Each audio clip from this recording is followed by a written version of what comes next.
बच्चों, कैसे हैं आप सब? आशा करती हूँ आप सब अच्छे होंगे। आइए आज हम पढ़ते हैं हिंदी का पाठ 13 वे प्यारे दिन। ये एक संस्मरण संस्मरण मतलब होता है कि कुछ बातें जब कई साल गुजर जाते हैं तो हमारी बचपन की या पुरानी कुछ बातें ऐसी होती हैं जो हमें जीवन भर याद रहती हैं। ठीक है, तो इसमें जो है एक बच्चा बता रहा है अपने बारे में। मेरे जन्मदिन पर मुझे अनेक वस्तुओं से भरे थैलों से तोला जाता और फिर वे वस्तुएं निर्धनों को बांट दी जाती, यानी कि गरीबों में बांट दी जाती थी। और बाद में नए नए कपड़ों से सजा जाकर मुझे भेंट और तोहफे यानी कि गिफ्ट और उपहार दिए जाते। फिर शाम को दावत दी जाती यानी कि पार्टी होती। उस दिन का मानो मैं राजा ही हो जाता।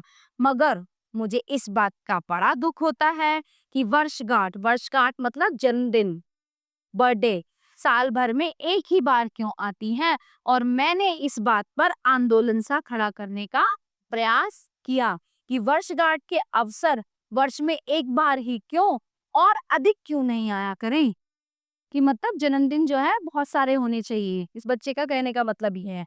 उस वक्त मुझे क्या पता था कि एक समय ऐसा भी आएगा जब ये वर्षगांठ हम अपने बुढ़ापे के आने की दुखद याद दिलाया करेगी, है ना, कि अब हम बूढ़े होने वाले हैं।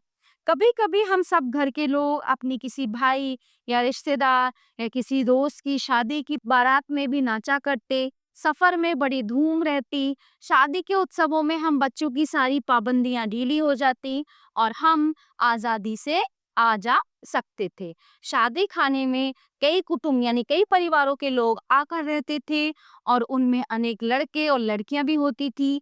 ऐसे अवसरों पर मुझे अकेलेपन की शिकायत नहीं रहती थी और मैं जी भरकर खेलने कूदने और शरारत करने का मौका मुझे मिल जाता था।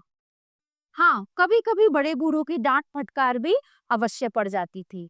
उन दिनों की छोटी सी घटना अभी भी मुझे याद है। मैं 6-7 साल का होऊंगा। मैं रोज घुड़सवारी के लिए जाया करता था। मेरे पास घुड़सेना का एक सवार था। घुड़सवारी मतलब मुझे घोड़े की सवारी करने में जाता था। तो ये जिसका घोड़ा होता है ना, उसको घुड़सेना का एक सवार कहा जाता है। एक रोज शाम को मैं घोड़े से गिर पड़ा और मेरा टट्टू, जो अरबी नस्ल का एक बढ़िया जानवर था, खाली घर लौट आया। तो पिताजी टेनिस खेल रहे थे। काफी घबराहट और हलचल वहां मच गई और वहां जितने लोग थे सबके सब जो भी सवारी साधन मिला उसे लेकर मेरी तलाश में, मेरी खोज में निकल पड़े। पिताजी उन सबके अगुआ बने हुए थे। अगुआ मतलब सबसे आगे पिताजी थे, है ना, वो बाकी लोगों को लेकर जा रहे थे। वो रात में मुझे मिले और मेरा इस तरह स्वागत किया मैंने मानो कोई बड़ी बहादुरी का काम किया हो। तो ये जो पूरा पाठ है ये किसकी मतलब संस्मरण है? ये जवाहरलाल नेहरू ने अपने बचपन की बात इसमें बताई है पाठ में। ठीक है। और चाचा नेहरू बच्चों से बहुत प्यार करते थे। ठीक है, 16 नवंबर को आता है ना उनका बर्थडे, बाल दिवस। ठीक है, तो आशा करती हूँ ये पाठ आपको अच्छे से समझ आया होगा। धन्यवाद।